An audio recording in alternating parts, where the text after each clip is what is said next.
बहुत पुराने समय में भैरूपुर में एक औरत रहती थी, रूपा जाटनी। सीवी नहीं, तेज, निडर और इतनी मजबूत कि अकेले बैल को काबू कर ले। गांव में सब कहते थे, रूपा के आगे तो मर्द भी कांपते हैं। जब उसके पति की अचानक मौत हुई, गांव ने उसे ही सरपंच बना दिया और बस उसी दिन से गांव में अजीब घटनाएं शुरू होने लगी। रात को कुएं के पास औरत के चूड़ियों की खनक, हवाओं में किसी के गुस्से की फुसफुसाहट, खेतों में चलते चलते अचानक किसी का कंधे पर हाथ रखना और सबसे डरावना, पीपल के पेड़ के नीचे सफेद चुन्नी वाली परछाई। गांव वाले धीरे धीरे डरने लगे और कहते, रूपा जाटनी बदल गई है, उसके अंदर कुछ और बस गया है। एक रात अमावस्या को गांव का चरवाहा मोहन भेड़े लेकर लौट रहा था। रात घनी थी, हवा भी अजीब सी ठंडी। पीपल के पास से गुजरते ही उसे किसी औरत के रोने की आवाज सुनाई दी। मां, तुम्हारे मर्द को लौटा दे।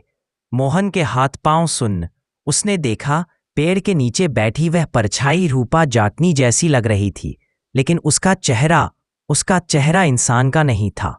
आंखें कोयले की तरह काली, बाल बिखरे हुए और मुंह इतना फटा कि मोहन चीख भी न सका। अगली सुबह लोग उसे बेहोश पाए और जब होश आया तो वो सिर्फ एक ही शब्द बोल रहा था, जाटनी। वो जाटनी भूत बन चुकी है। लोग इकट्ठे हुए, डर ऐसा कि सांस भी दबकर निकलती। सबने मिलकर रूपा को सरपंची से हटा दिया। उसे गांव के बाहर बने पुराने कोठे पर रहने को भेज दिया गया। रूपा ने जाते जाते कहा, तुमने मुझे अकेला कर दिया। जिस दर्द में मैं जल रही हूं, उसी आग में तुम सब भी जलोगे। उसकी आंखों में जो चमक थी, उसने सबकी रीढ़ जमा दी और फिर गांव में मौतों का सिलसिला शुरू हो गया। पहली मौत, रात को गली में जाते हुए बुजुर्ग चौधरी। लोगों ने देखा कि उसकी पीठ पर 3 बड़ी बड़ी खरोंचें थीं, जैसे किसी जानवर ने नोचा हो, लेकिन गली में कोई जानवर था ही नहीं। दूसरी मौत, एक नौजवान लड़का जो कभी रूपा के खिलाफ सबसे ज्यादा बोला करता था। उसका गला ऐसे दबा था जैसे किसी बहुत ताकतवर हाथ ने पकड़ा हो। दीवार पर चूड़ी का लाल निशान था। लोग अब डर से घरों में बंद, बच्चों की रोना बंद, औरतें पूजा पाठ में लगी। मर्द रात को बाहर निकलने से कतराने लगे। सबके मन में एक ही नाम, रूपा जाटनी। एक रात उच्च गांव वालों ने हिम्मत करके उसके कोठे की ओर जाने का फैसला किया।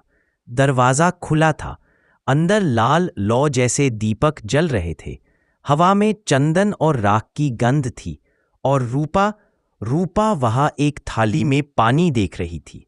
पानी में उसके पीछे काली परछाई का चेहरा था, किसी परछाई का जो इंसान नहीं थी।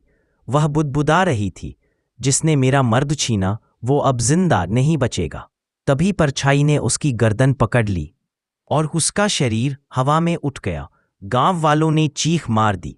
परछाई गायब हो गई और रूपा बेहोश होकर जमीन पर गिर पड़ी। वह भूत नहीं थी, वो खुद किसी अंधेरी शक्ति का शिकार थी। गांव के पंडित ने बताया, उसे उसके पति की मौत ने तोड़ा। दुख की ऊर्जा ने एक छाया को आकर्षित कर लिया।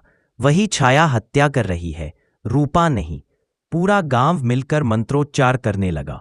धीरे धीरे वह छाया कमजोर पड़ने लगी, लेकिन जाते जाते उसने कहा, मैं रूपा की जगह किसी और दुखी मन को ढूंढ लूंगी। और अचानक हवा रुक गई। रूपा की आंखों से आंसू बहे और उसने आखिरी सांस ली। गांव बच गया, पर पीपल के पेड़ के नीचे आज भी रात को चूड़ियों की खनक सुनाई देती है। आज भी भैरूपुर के लोग रात को उस कुएं के पास नहीं जाते। कहते हैं, जाटनी की छाया अभी भी अपने पति को ढूंढती है और जो अकेले गुजरता है उसे पीछे से किसी औरत की धीमी फुसफुसाहट सुनाई देती है। तुम्हारे मर्द को देखा है?